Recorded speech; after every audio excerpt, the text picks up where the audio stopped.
Bien, finalmente toda la última parte del artículo es muy densa, es quizás el aspecto donde se retoman varias cuestiones que se fueron planteando en los puntos anteriores. Hay aquí en este punto dos procedimientos fundamentales que atraviesan eh, el relato, el texto diríamos nosotros, ¿no? La articulación, o sea, la segmentación que produce unidades, y en ese sentido hay articulación porque hay segmentación.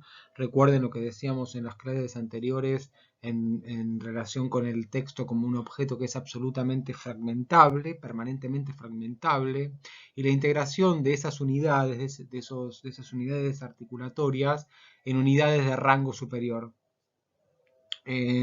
Por un lado hay relaciones de forma, que son las relaciones que tienen que ver con la segmentación, y relaciones de sentido que implican el paso a unidades de rango superior, planteando estas cuestiones a partir básicamente de los desarrollos de siempre de Milvan Benítez. Fíjense cómo Van Benítez es un nombre fuerte e importante en este conjunto de desarrollos.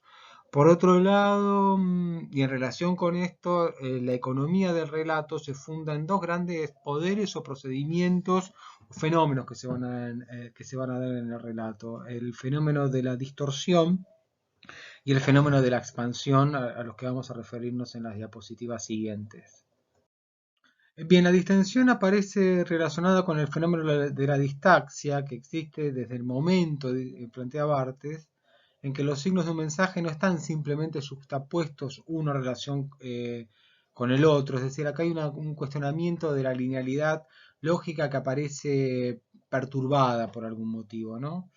Hay una analogía en este sentido con lo que sucede con algunos fenómenos lingüísticos, donde se produce este fenómeno de la distaxia, cuando partes de un mismo signo son separadas esas partes por otros signos a lo largo de una cadena del mensaje. Por ejemplo, la negación en francés, je ne suis pas, el ne pas, que acá tienen indicado en mayúscula, es un signo atravesado o marcado por la distaxia en la medida en que es el signo de la negación que aparece de manera discontinua.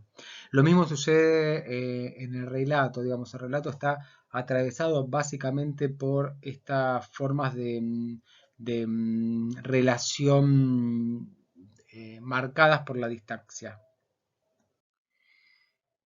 Bien, esto lleva a Barthes a plantear la idea de una distorsión generalizada en el relato como un rasgo sustancial del relato, sobre todo en relación con la idea de que el relato no es la copia pura de acontecimientos externos, sino que implica básicamente la elaboración de esos conceptos, de elaboración del acontecimiento. Acá la idea de trama aristotélica también está funcionando y anticipa desarrollos que varios años después va a ser Paul Ricoeur en Tiempo y Narración. Nosotros vimos algunos de estos aspectos cuando interrogábamos algunos puntos del texto de Adam, pero en todo caso acá lo que hay que enfatizar con fuerza es la idea de un tiempo, una especie de tiempo lógico, dice Barthes, que tiene poca relación con el tiempo real y que aparece distorsionado en relación con el tiempo real. Piensen, bueno, por ejemplo, en los textos con los que estuvimos ejemplificando, la posibilidad de expandir el Aleph implica poner en funcionamiento formas más fuertes de distorsión de la temporalidad, pero que ya estaban potencialmente presentes también en el texto de Borges, que al ser un texto narrativo, por el simple hecho de serlo, distorsiona el tiempo real. O comparen la aceleración de los tiempos en el relato de Piñera comparado con cierta morosidad que veíamos en el relato de Lezama Lima. Es decir, son diferentes construcciones ahí de lo temporal que implican diferentes formas de pensar la distorsión. Por otro lado, hay una reflexión en torno al mantenimiento de la secuencia en la medida en que la secuencia se mantiene abierta. Lo que se mantiene básicamente es algo del orden del suspenso, es decir, en ese sentido también hay una distorsión temporal que en última instancia, dice Barthes, refuerza el contacto con el lector. Y en este punto, acá Barthes retoma la cuestión de la función fática, que él retoma de los planteos de Jacobson, y que y es palpable en los elementos catalíticos que sostienen básicamente esa función fática. Y la amenaza es la amenaza de la secuencia incumplida que abre, en este sentido mantiene como un paradigma abierto eh, y como un elemento que funciona como de fuerte perturbación en relación con lo que es esperable en un relato, ¿no? En la medida en que se mantiene, el relato no se cierra, no se consuma como tal, no existe en última instancia como tal, pero de todas maneras es ese mantenimiento lo que permite que el relato se retroalimente y siga existiendo. En la medida en que aquello que puede ser separado, además, puede ser indefinidamente llenado, se puede pensar indefinidas catálisis, indefinidos indicios, lo que se produce es la distensión de los elementos funcionales a través de todos los espacios intercalados que pueden ser llenados prácticamente hasta el infinito, dice Barthes. Leo, cito, se pueden llenar los intersticios mediante un número muy grande de catálisis. Sin embargo, aquí puede entrar en juego una nueva tipología, porque la libertad de catálisis puede ser regulada de acuerdo con el contenido de las funciones. Ciertas funciones están mejor expuestas que otras a la catálisis.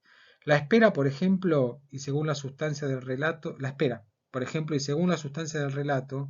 escritura tiene posibilidades de diéresis y por consiguiente de catálisis muy superiores a las del cine.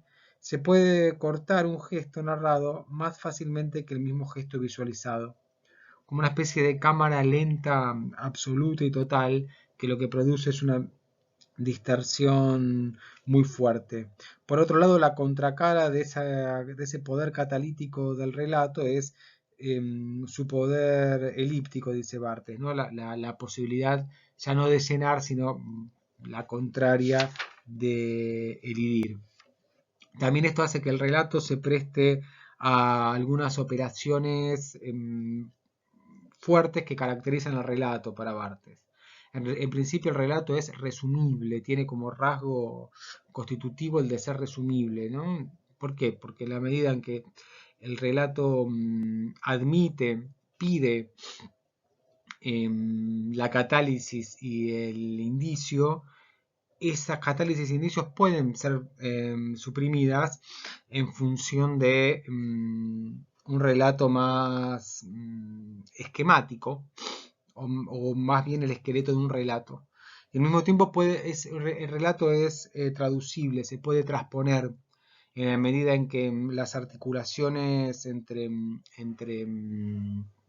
funciones pueden transponerse a diferentes sistemas semióticos, además obviamente a diferentes lenguas. De hecho, Barthes está trabajando con una traducción francesa de un texto originalmente escrito en inglés y no pareciera ser en este momento un problema mayor para el tipo de trabajo que se plantea. Bien, pensando entonces el modo en que funciona el sistema general del relato, este sistema general del relato se mueve básicamente entre dos grandes códigos. O sea, la creatividad se ubica entre dos grandes códigos, el código lingüístico y el código translingüístico, que son los menos libres desde el punto de vista de Barthes. El arte, en el sentido romántico del término, es básicamente asunto de enunciados en detalle, mientras que el código aparece básicamente atravesado por lo que Barthes llama la imaginación. Lo más codificado sería en este punto nivel fonemático, propio del nivel lingüístico, mientras que la oración es el espacio donde puede plantearse cierta libertad combinatoria.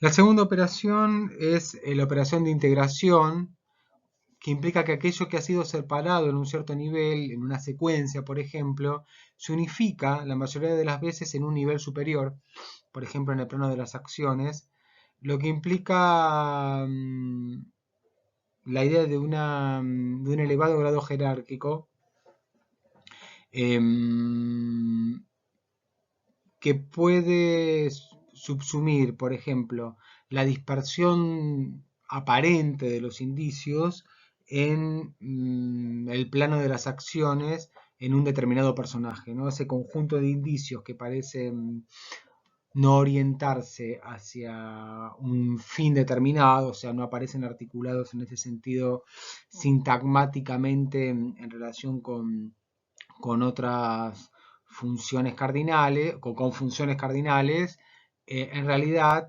rebotan y metafóricamente rebotan y se subsumen en un plano, en un nivel superior que es el nivel de los personajes y se produce en ese sentido frente al fenómeno de la segmentación y de la articulación, la contracara que es el fenómeno de la integración. Este procedimiento o este fenómeno de integración convoca un concepto que también estaba siendo trabajado por Greimas, que es el concepto de isotopía, o sea, de pertenencia a una misma serie o un mismo lugar, sobre todo desde el punto de vista del sentido, o sea, pensando en isotopías semánticas, comunidades de significación. O sea, la isotopía lo que impide es rebotar el sentido. La descripción del whisky, la descripción de el determinado traje, determinado perfume, determinado consumo cultural, determinado champán, ciertos nombres propios, etcétera, remiten a un plano isotópico común que puede ser pensado como el plano isotópico de cierto nivel cultural o de cierta sofisticación. O sea, lo que plantea Greimas y lo que retoma Barthes es que la isotopía funciona como una integración, como un lugar de integración que impide rebotar de manera absoluta y total y aleatoria al sentido, ¿no? Por ejemplo, si ustedes van al relato de Sama Lima, y si leen el relato en su conjunto, van a ver que hay más de una isotopía, obviamente hay más de una isotopía presente, como sucede en todo relato, pero por un lado se convoca una isotopía que aparece connotada básicamente a través de los nombres propios y de ciertos términos que remiten al mundo griego, ¿no? Filólogo, el nombre mismo del protagonista, eh, cierto tipo de objeto, digamos, que también se nombra y que también se describe. Y por otro lado remite al mundo, se remite a otra serie isotópica que tiene que ver con el mundo caribeño y en esa confluencia entre mundo griego antiguo, mediterráneo y mundo caribeño, donde la presencia negra es, por ejemplo, un elemento fuerte y es importante en el relato, van construyendo series isotópicas diferentes, donde los sentidos van rebotando, o sea, se van subsumiendo. Por otro lado, es posible que una unidad, dice Barthes, tenga más de un correlato. Uno en un nivel, o sea, cumple una determinada función en una secuencia, una función catalítica, puede ser también una, una función cardinal y cumplir una función en otro nivel, por ejemplo en el plano de las acciones, connotando una determinada serie isotópica. O sea, no necesariamente una unidad va a tener un único correlato, puede ser al mismo tiempo. Esto también se venía planteando antes, aquí parte lo que hace es retomarlo. Puede ser al mismo tiempo una unidad funcional en un plano, en el nivel de las funciones, y puede rebotar su sentido hacia el plano de las acciones construyendo una determinada imagen de personaje. Por otro lado, la distancia, dice Barthes, orienta una lectura básicamente horizontal, o sea, los componentes se van articulando en una serie sintagmática, pero al mismo tiempo hay otra serie que tiene que ver con la orientación que le sobrepone una lectura vertical. Piensa en uno de los puntos de partida que tomamos, eh, que es el análisis que hace Levi-Strauss del mito de Edipo, porque ahí se ponen en juego básicamente esas series verticales, esas orientaciones verticales, esas series de sentido en correlación con las series sintagmáticas que acá Barthes piensa en términos de distancia.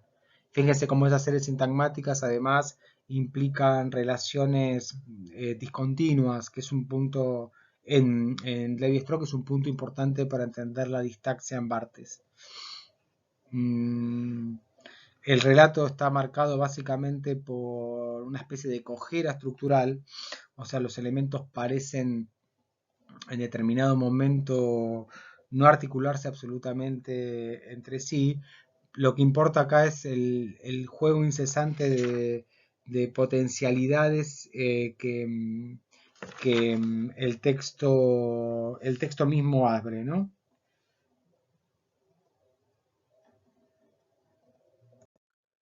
El relato avanza entonces mediante el concurso de dos vías. Por un lado, una estructura que potencialmente se ramifica y que potencialmente puede abrirse y expandirse ad infinitum y que a la vez se recuperan las series de sentido, ¿no? Después cuando Barthes desarrolla el concepto de código, esto va a volver, esta idea va a volver. Por un lado, hay una aparente disgregación que amenaza en última instancia al relato, eh, que se recupera en series de sentido. En este punto, lo que piensa Barthes es algo del orden de la libertad del relato, en el sentido de hasta qué punto el relato aparece codificado y en este sentido su libertad aparece limitada y hasta qué punto hay un cierto margen y un cierto espacio para pensar esa libertad. Lo que plantea Barthes es básicamente la idea de que hay un código fuerte, que es el código de la lengua, otro código fuerte, el código de la lengua fonológico, morfológico, sintáctico, y otro código fuerte que es el código del relato articulado como una serie de funciones más o menos fijas, y acá el planteo de prop de fondo es lo que hay que escuchar.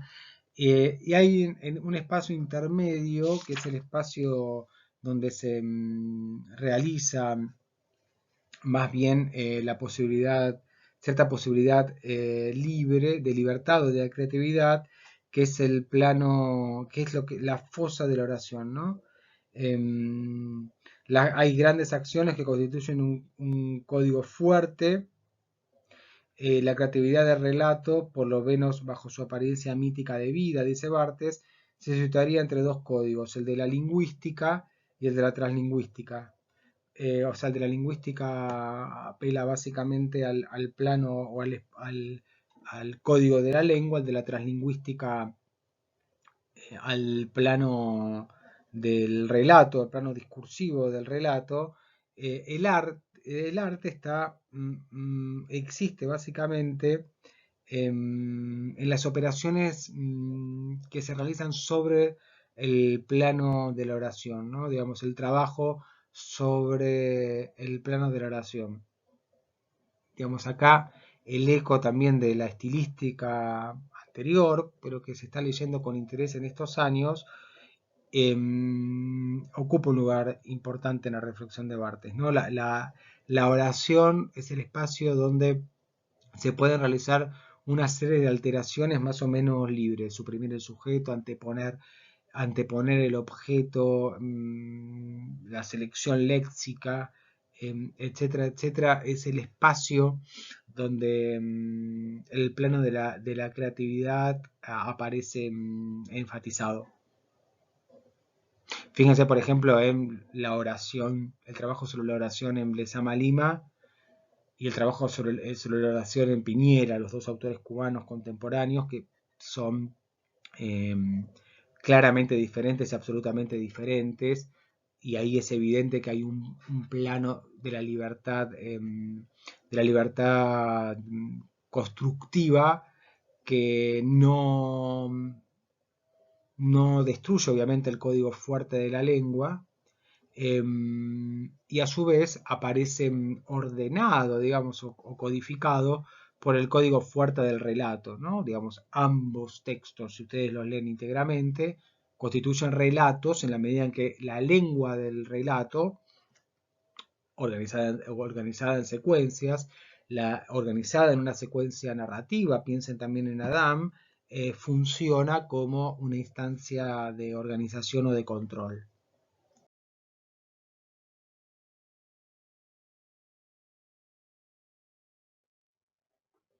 El origen de de una secuencia narrativa, entonces, no es exactamente la observación de la realidad, sino básicamente la necesidad de variar, dice Barthes, y de sobrepasar la primera forma que se ofreció al ser humano, es decir, la forma de la repetición. O sea, hay algo de la repetición que está básicamente inscripta en la idea misma de secuencia narrativa, ¿no? La secuencia narrativa es la repetición de una constante. Piensen otra vez en el modelo de Adam.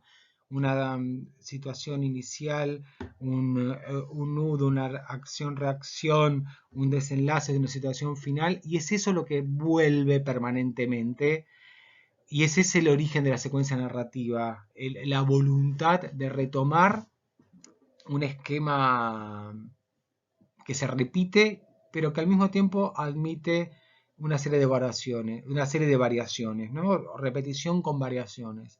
Por eso lo que plantea Barthes es que la secuencia es esencialmente un todo en el que nada se repite exactamente como tal, pero en el que todo vuelve. Por eso en realidad la función del relato no es representar, y acá hay una reflexión de Barthes en torno a la idea de que no puede ser básicamente, no tiene que ser pensado básicamente en el orden de lo mimético, el relato, sino que lo que se produce en el relato, lo que adviene en el relato, es básicamente el lenguaje mismo, el discurso mismo, diríamos nosotros, es la aventura del lenguaje o es la aventura del relato mismo, que adviene como tal y que vuelve a realizarse permanentemente como tal.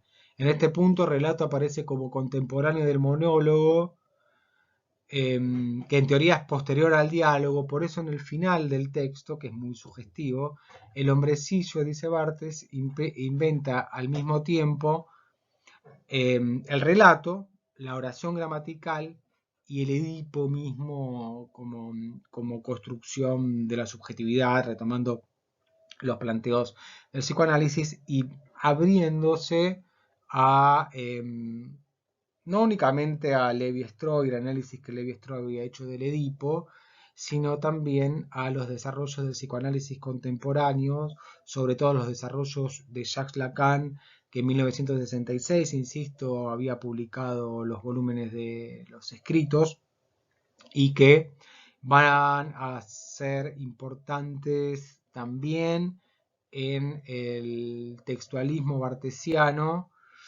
tal como Barthes mismo va a comenzar a plantear inmediatamente después, en los años inmediatamente posteriores a 1966, y que vamos a ver en las clases posteriores.